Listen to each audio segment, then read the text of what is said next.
ఇప్పుడు మీరుంటున్నటువంటి ఇల్లు ఉంది కదా రాజస్థాన్ది, రాజస్థాన్ది కాదు మాది. మీది సరే, మీది ఉంటుంది మీ ఇద్దరిది కదా. ఆ ఇంటిని ఒక ప్రముఖ రైటర్కి, మీకు బాగా తెలిసిన రైటర్కి అమ్మడానికి డీల్ రెడీ చేశారని తెలిసింది, నిజమేనా? ఎవరు ఆ రైటరు మీరు చెప్తారా? పేరు చెప్పను నేను, ఎందుకంటే ఇంకా కన్ఫర్మేషన్ అన్నది రాలేదు. ఎందుకంటే నేను ఆయన అడిగితే అయ్యో అమ్మ అలాంటిది ఏం లేదు, నువ్వు నా ఫ్యామిలీ మెంబర్ లాంటిది అనివి అని అంటున్నారే తప్ప ఇలాంటి డీల్ వచ్చింది అని ఒప్పుకోవట్లేదు, కాబట్టి నేను ఆయన పేరు చెప్పదలుచుకోలేదు. ఇప్పుడు శేఖర్ భాషకి రాజస్థాన్తో లాభం వచ్చింది, శేఖర్ భాషకి రాజస్థాన్తో లాభం వచ్చింది, తర్వాత ఫేమ్ వచ్చింది, అన్ని రకాల ఉసురు కూడా వస్తుంది, ఇప్పుడు అన్ని రకాల లాభపడ్డాడు.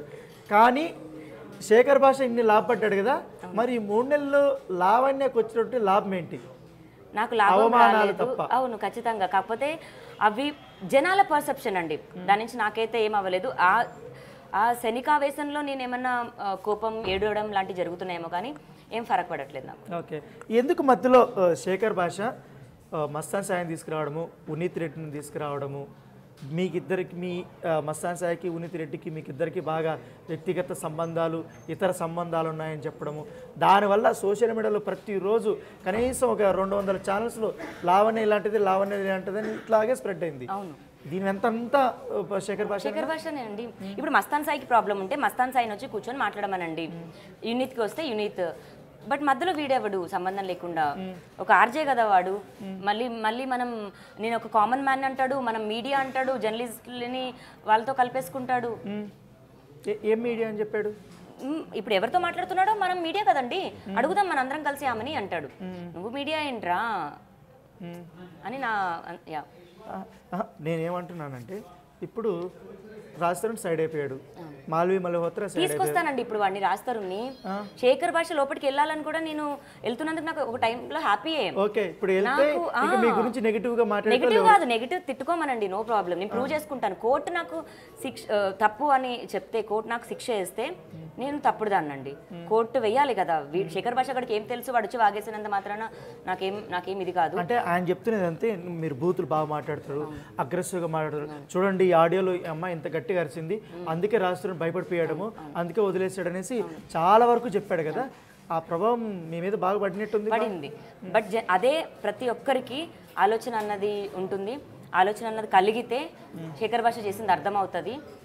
శేఖర్ భాషకి ముందు నేను మీడియాలోకి వచ్చినప్పుడు నా పరిస్థితి ఎలా ఉందో, నాకు అది వస్తే కనుక నేను ఇంకొంచెం ఈజీగా గెలుస్తానండి. గెలవడం అయితే కన్ఫర్మ్, ఇంకొంచెం ఈజీగా గెలుస్తాను. మామూలుగా మీరు ఇంటికి వెళ్తారు కదా, ఇంటికి వెళ్ళి పడుకోగానే పొద్దు నుంచి శేఖర్ భాష అన్ని ఇంటర్వ్యూలు ఇచ్చుంటారు కదా, ఒక్క వీడియో అన్న చూసిట్టారు కదా? ఏది చూడలేదు. ఒకవేళ మీ దగ్గర దృష్టికి వచ్చింటారు కదా, అసలు అవి చూడగానే శేఖర్ భాషని ఏం చేయాలనిపించేది మీకు? నాకు ఏది అనిపించలేదు, కానీ ఒక డ్రగ్ విషయంలోనే చెప్పు మొహానికి తగులుంటే బాగుండేది అనిపించింది. మొహం మీద చెప్పు పడింటే బాగుండేది అంతే. ఆ ఒక్కరోజు మాత్రం కొట్టాలనిపించింది, ఎప్పుడు శేఖర్ భాషను కొట్టాలనిపించలేదు. లేదు, కానీ లావణ్యని మాత్రం ప్రతిరోజు అదే భయం వేస్తుంది. రేపు పొద్దున వాడు ఇప్పుడు బిగ్ బాస్ లో కూర్చొని కూడా లావణ్య వాయిస్ లేకపోతే, లావణ్య గురించి టాపిక్ లేకపోతే ఎట్లా బతుకుతాడు అనిపిస్తుంది నాకు. ఓకే, ఇప్పుడు శేఖర్ భాష ఫైనల్ డెస్టినేషన్ చేరుకున్నాడు, ఏంటి లావణ్యకి ఎప్పుడు అనిపించలేదా నెగిటివ్ ప్రచారమో లేకపోతే పాజిటివ్ ప్రచారం వల్ల బిగ్ బాస్ లోకి వెళ్ళాలనిపించలేదా ఎప్పుడు లావణ్యకి? రాజస్థాన్ నుండే వెళ్ళాలనిపించింది, అట్లీస్ట్ చూడొచ్చు అని. It is the first time షోలో ఉంటేనా? షోలో ఉంటే రాజస్థాన్ ఎట్లా హీరో కాబట్టి ఆయన లేదు, అంటే స్టార్టింగ్ లో ప్రచారం రాజస్థాన్ వెళ్తున్నాడు అనిపించింది, చెప్పారు కదా, అప్పుడు వెళ్ళాలి అనిపించింది. సో ఇప్పుడు ఫైనల్గా ఇంతమందిని మీ మీద ప్రయోగించాడు కదా, శేఖర్ భాష బిగ్ బాస్లోకి వెళ్ళాడు, శేఖర్ భాష అభిమానుల కోసం ఏం చెప్తారు ఫైనల్గా చెప్పండి? అభిమానించండి పర్లేదు, బట్ ఇంకొకరిని తిట్టొద్దు. ఎందుకంటే మీ ఇష్యూలోనే ఆయనకి అభిమానులు వచ్చారు, మా మగాళ్ళ కోసం ఒకటి పోరాడుతున్నాడు రా అని. వద్దు, వాడు ఏదైతే చెప్పాడో. మీరు మహిళలకి ఏం చెప్పరా? నేనేం చెప్తానంటే ఫస్ట్ మగాళ్ళకే చెప్తాను, వాడు ఏదైతే చెప్పాడో మగాళ్ళ కేసు తీసుకోరని, అది అబద్ధం. ఎవరికి అన్యాయం జరిగినా కేసు తీసుకుంటారు. మగవాళ్ళందరూ ఈ మగజాతి ఆనిముత్యాన్ని నమ్మొద్దు, ఎందుకంటే వాడు మగాడు కాదు దయచేసి. అండ్ రెండోది, మగాళ్ళ కేసు తీసుకుంటారండి. ఇప్పుడు 18 years ఒక అబ్బాయికి అన్యాయం జరిగింది, వాడు వెళ్ళి కేసు పెడతా. ఇప్పుడు శేఖర్ భాష చెప్పింది నిజమేమో అనుకోని నా కేసు తీసుకోరు అనుకోని ఒకవేళ అబ్బాయి సూసైడ్ చేసుకుంటే శేఖర్ భాష కారణం అవుతాడా? ఇండైరెక్ట్లీ డైరెక్ట్లీ వాడు స్టేట్మెంట్ ఇచ్చేస్తున్నాడు, మగాళ్ళు పెడితే కేసు తీసేసుకోరు అని స్టేట్మెంట్ ఇస్తున్నాడు. ఎంతమందికి అంటే ఇప్పుడు ఉన్న ఎఫ్ఐఆర్ లో ఓన్లీ మహిళల ఎఫ్ఐఆర్సే ఉన్నాయా? ఇన్ఫ్లుయెన్స్ చేస్తుంది అందరినీ. ఎవరిని? రాస్తారని కేసు పట్టినక్కనే చేస్తుంది, పెట్టినా కూడా అది ముందుకు పోవట్లేదు. రాస్తారని కేసు పెడితేనా నా మీదనా? తప్పండి, అది రాజ్ పెట్టకపోవచ్చు కేసు నా మీద కూడా, అది అబద్ధం. ప్రపంచంలో ఏ అబ్బాయి పెట్టిన కేసు తీసుకుంటారండి, ఎందుకు తీసుకోరు? అది శేఖర్ భాష స్ట్రాటజీ అంతే. ఫైనల్గా శేఖర్ భాషకి ఆల్ ది బెస్ట్ చెప్తారా, ఇంకేం చెప్తారు మీరు? నేనా వాడి గేమ్ వాడిలాగా ఆడితే గెలుస్తాడేమో, రియాలిటీ ఎప్పటికైనా బయటకు వస్తుంది, ఇంకొకరి మీద పడి ఆడొద్దు అంటాను. మేబీ ఇప్పుడు వాడు లోపలికి ఒకవేళ వెళ్ళిపోయి ఉంటే జనాలకు ఇంకా కొంచెం ఈజీగా అర్థమవుతుంది వాడు ఎలాంటి ఆట ఆడుతున్నాడు అని. లేదా ఒక్కరోజు 2 రోజులు నటించగలరు, లాంగెస్ట్ అయితే నటించలేరు. తొందరగా వాడు వచ్చేసి బయటకు వస్తే బాగుంటుంది, లేదా నేనే జుట్టు బట్టి లాక్కొస్తా. జుట్టు కూడా మనలాగా అయితే పోయి ఉండదు. ఇప్పుడు నాకు స్ట్రెస్ వచ్చి ఇంకొంచెం రాలిపోయింది, వాడి జుట్టు బాగానే రింగుల జుట్టులో స్ట్రాంగ్ ఉంది, తీసుకొచ్చి బండకేసి కొట్టేలాగా. నేను ఒక ఫైనల్ క్వశ్చన్ అడుగుతా. ఇప్పుడు ఇన్ని రోజులు మిమ్మల్ని వాడుకున్నాడు కదా, మిమ్మల్ని ఇచ్చేసి ఇప్పుడు ఆయన అన్నపూర్ణ స్టూడియోలో బిగ్ బాస్ షోలో ఉన్నాడు. ఏంటి ఎప్పుడన్నా అన్నపూర్ణ స్టూడియో వైపు మీరు కూడా వెళ్తారా? నన్ను కూడా తీసుకోండి అని ఏమైనా అడుగుతారా? ధర్నా చేయడానికి వెళ్తారా? నన్ను తీసుకోమని అడగడానికి వెళ్ళకపోయినా కంప్లైంట్ ఇవ్వడానికి వెళ్తాను.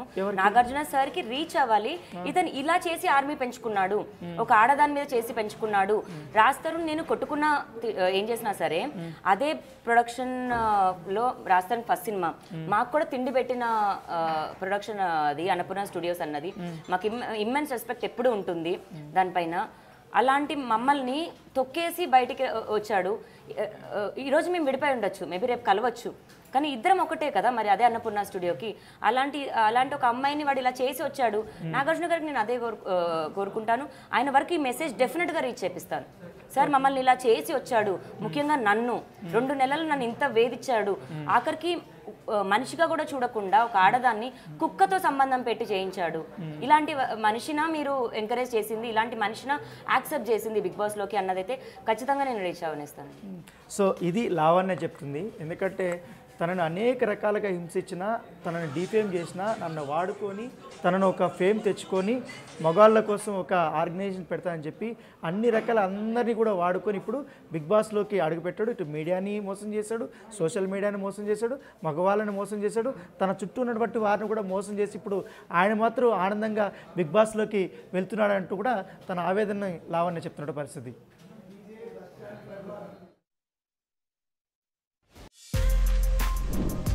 For more videos like this, subscribe Big TV channel.